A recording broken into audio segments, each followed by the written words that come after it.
I have here the latest release from Oxford Rail, which is the J26, otherwise known as the NER Class P2. Now, is this model any good, and also, is it worth the cost? Well, stick around and you'll hear my thoughts on what I think of this model.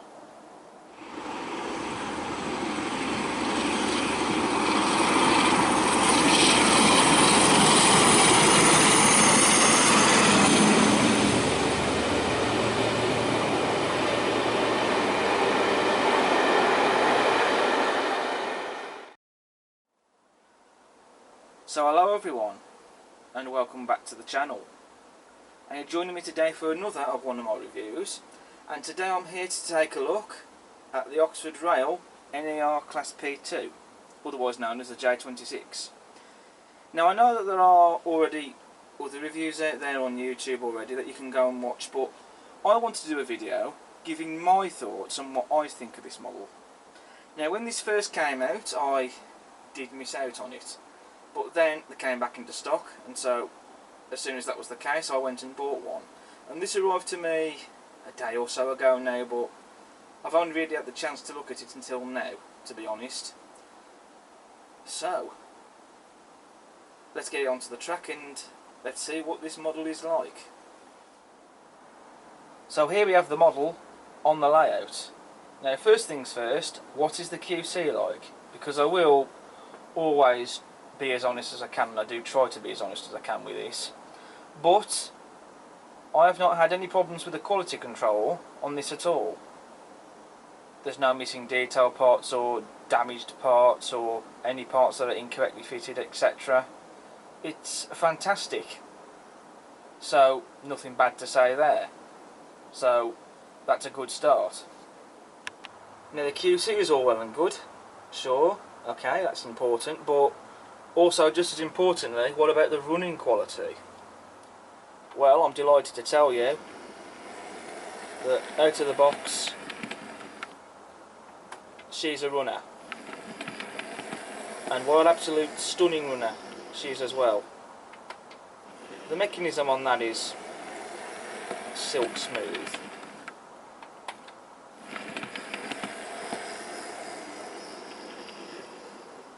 I think this might actually just be one of the best running models I've actually come across, and I do mean that. Not to say that any of the other models I've got in the fleet are bad runners, but still.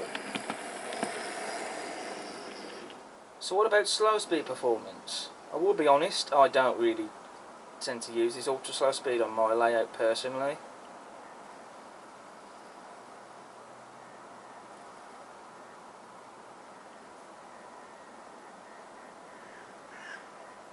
But considering this is DC,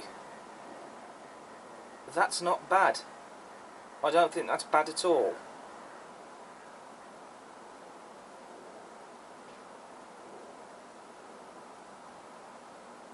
And obviously you might need to make sure that your tracks are clean, of course, for this, so it runs to its best in this case, but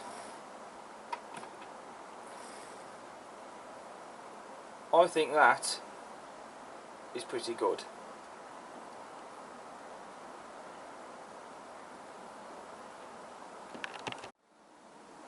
So then, does this look like a J26 or an NER P2 rather? As that is what this particular one is. I have to say, I am looking at a photograph on the manual of the real loco, and it is actually specifically of the exact running number of this model. And I have to say, from looking at the photograph and looking at the model, I would say to me that this model does look like an NER P2 / J26. Right, so making a start with the detailing then, so as standard, pretty much with every British model to be honest, you have your tension lock couplings. You guys know that I don't really use tension locks now, if at all, as I'm using magnetic coupling, so I won't bore you with that. Also, we do have a dumbing coupling hook there on the buffer beam, as you can see. There is also nice rivet detailing on the buffer beam as well, I think. You've also got the loco's running number crisply printed on the buffer beam. And also you can see the lamp irons on the running board. And also sprung metal buffers. Moving on to the smokebox door, we have a separately fitted smokebox door dart. You also have separately fitted handrail on the front there and a separately fitted lamp iron. Now this model does have some die-cast metal to the body. The running plate / running board is definitely made of die-cast metal because it does feel cold to touch. So I would say that is definitely die-cast metal. The boiler, I'm not too sure because it doesn't feel cold to touch.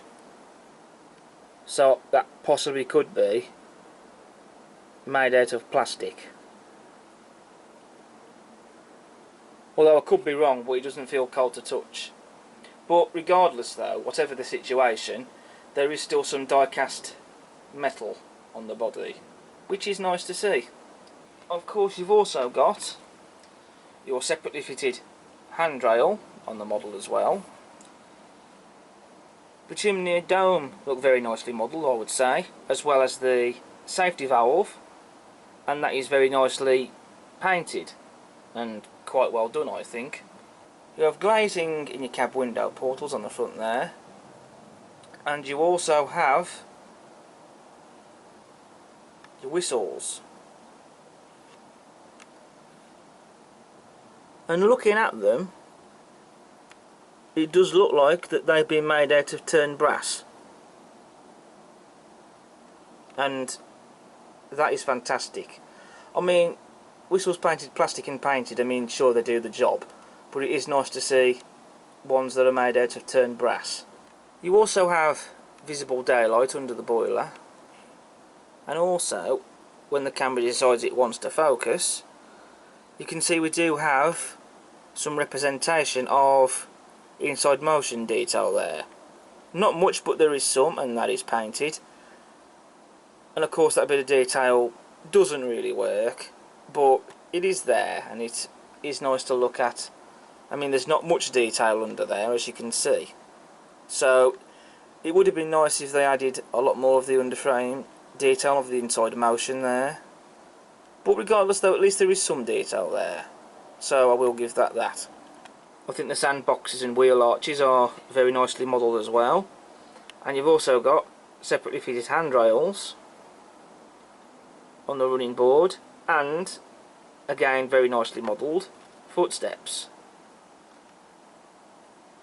I'm also quite liking the red coupling rods as well on this model, which I think that seems to set it off quite well, I think, especially with this livery. Into the cab sides you have separately fitted handrails again, and also in one of the side windows you do have glazing in them as well, in this one. Do excuse my giant sausage finger, they're getting in the way. And again, it's fantastic detail. As you can see, we do have a 4-plate there inside the cab. That is made of metal, and you can adjust it so you can have it so it's flat down on the cab floor. And that's quite nice to see. The detail on the backhead inside the cab, I think, is next level, and I really do mean that. That just looks superb to look at. Even that dial there has got printed detail on that. The inside of the cab has been very well painted as well, which does add a lot more to the cab, I think. Now, there isn't a flickering firebox on this model, and although, to be honest, I do like to see that feature, it's something that, to be fair, I can still take it or leave it. Especially on a model like this, I don't mind that there isn't a flickering firebox, because at the end of the day I don't think it really needs it for it to be a great model. It's still a feature I like to see, but I don't mind it not being there as well, to be fair. And I certainly don't mind it not being there on this model, but that's just me, I suppose. And the detail on the faceplate of the tender is also very nice. You've got your storage cabinets there and your handbrake and whatever. Quite good detail there. As well as the tender buffer beam with your tender buffers. I just thought I'd show you the connector for the loco and the tender, which is that plug that goes into the socket with the wires. Now, if you are going to separate the tender from the loco, again, as I mentioned in my review of the Hornby J15, it's something you do need to be careful of, so that you don't either damage the plug or the wires when removing it. And also, while the loco is lying on its side on the box, I can show you the brake rigging detail, which has already been fitted for you. Because usually other manufacturers make you fit it yourself, but in this case it's already been fitted for you. Although, to be honest, it's detail that you're hardly ever going to see really, if at all, and it's something that really I don't usually tend to bother fitting, but I guess it's still neat, I suppose, that that's already been fitted for you so you don't have to do it yourself. Moving to the tender, you have separately fitted handrails. You've also got your coal rail as well. That looks to be a separately fitted part, and it's not something that's part of a moulding. That is a separately fitted part, and you can actually see through that as well, if you take what I mean. You've also got your footsteps, again very nicely modelled. There's some nice rivet detail on the tender frames, as well as the axle boxes and springs as well. So that's some very nice detail to see there. And there is a coal load of some description in the tender. I'm not entirely sure if that's removable or not, but to be honest, you can put your own coal load on top of that, and I think that's something I will be doing. You can also see you've got your fire iron holders there, separately fitted and again quite well modelled. And for the rear of the tender, again you have a tension lock coupling, sprung metal buffers just like the loco, separately fitted lamp irons and handrail as well. One thing I do also want to mention, on the loco body there is this mould line that goes across the boiler and the smoke box. Now, to be honest with you, whilst you can see it whilst you're up close like this, if you stand further away from it, you can't really see it, especially in certain lighting.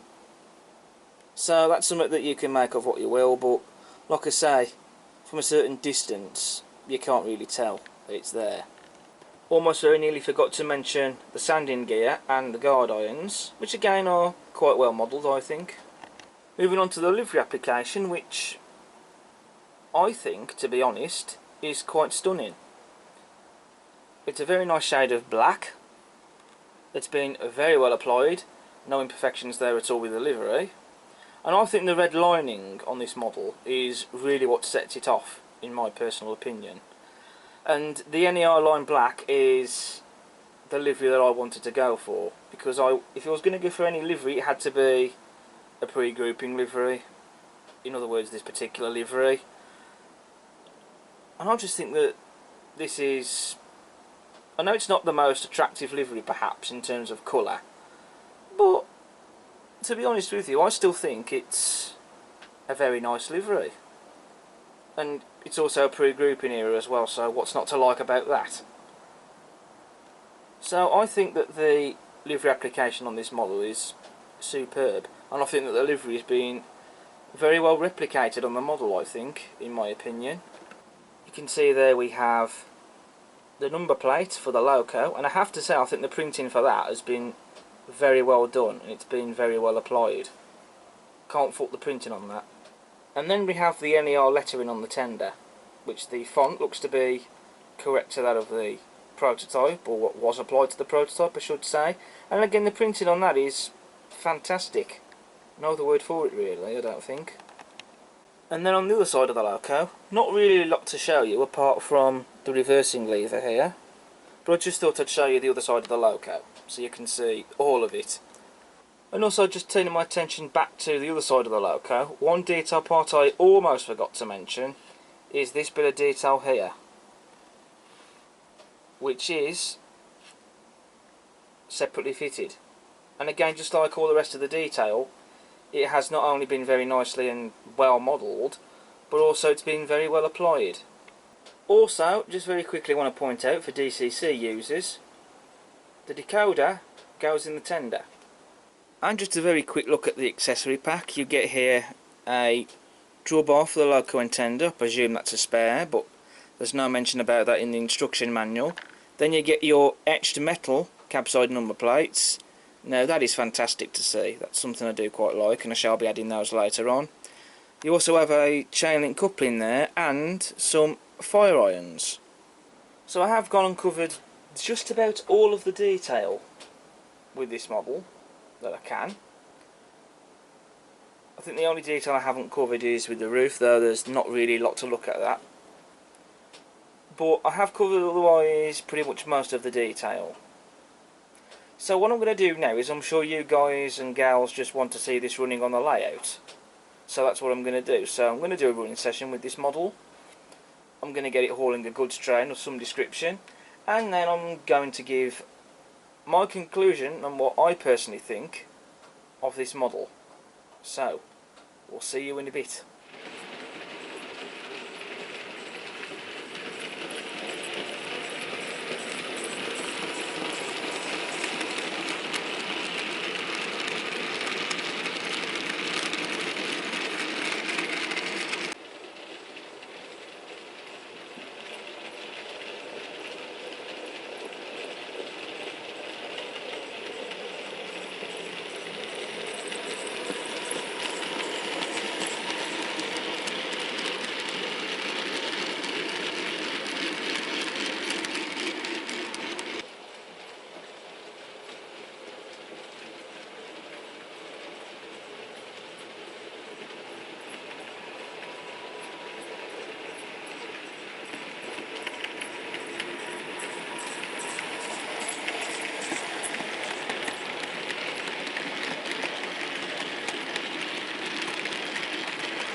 So that was the Oxford Rail NER P2 / J26, and I really have loved seeing this model running around the layout. I don't have any NER wagons to go with it, so I've just taken a mix of GN, GR, NE wagons and a couple of other different ones thrown in there, just for a random goods train to go behind it. And she performed stunningly hauling this train around the layout. So, my conclusion then. I only have a couple of criticisms. First of all, with the foreplate, one thing I noticed, I don't know if this is just on my model or anyone else has had this, but I found that the tendency to fall back down, basically, and jamming in between the loco and the tender, and I have to basically unstick it so that I can have it resting back on the floor on the tender. It's nothing serious or anything, that's just one thing I did notice whilst handling the model. So that might be something to be wary of, but it doesn't affect how the model runs or looks or anything like that, to be fair. But I just thought I would mention that. The other thing is as well, is with the inside motion detail. It would have been nice if they added some more of that detail in there. There is some there, but would have been nice if there was more inside motion detail there, rather than just that one bit of detail. But that really is just a niggly thing, to be honest. Apart from those niggle things, because there really are niggles, to be fair, that does not change the fact that this is an outstanding model. In fact, I will quote what it says on the box: in pursuit of excellence. I'll tell you what, I think that's exactly what this model is. Because I think that the J26 NER P2, it really is an excellent model. It really is a lovely bit of kit. Now, there is also the price to discuss as well. This model has an RRP of 129 quid from the manufacturer.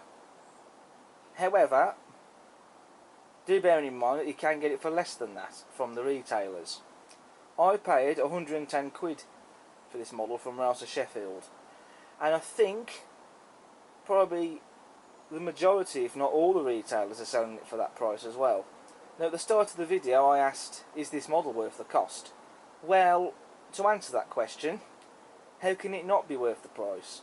Because I think for what you're getting, 110 quid is a bargain. And I know I already have said this, but I will say it again. This is a fantastic model. And to be fair, even if you did pay the full RRP of £129, I still don't think that's a bad price either, actually. And I do hope that Oxford Rail are watching this as well. To all the folk at Oxford Rail, if you are watching, I'll give you a big round of applause and a thumbs up for this one. You've done an outstanding job with the J26, you really have. I think you've really knocked it out of the park. And I do really and honestly and genuinely mean that. So, if you guys are looking at getting an Oxford Rail J26, I would highly recommend that you get one. So that's the end of my review for the Oxford Rail J26 / NER P2. Thank you all so much for watching this video and I hope you've enjoyed it. As ever, if you like what you see, please do consider subscribing to the channel. It won't cost you anything. Hit the like button, and perhaps after this video check out my channel and check out some other videos I've got on there, if you're interested at all. But until the next one, take care, and I'll see you again next time. Bye for now.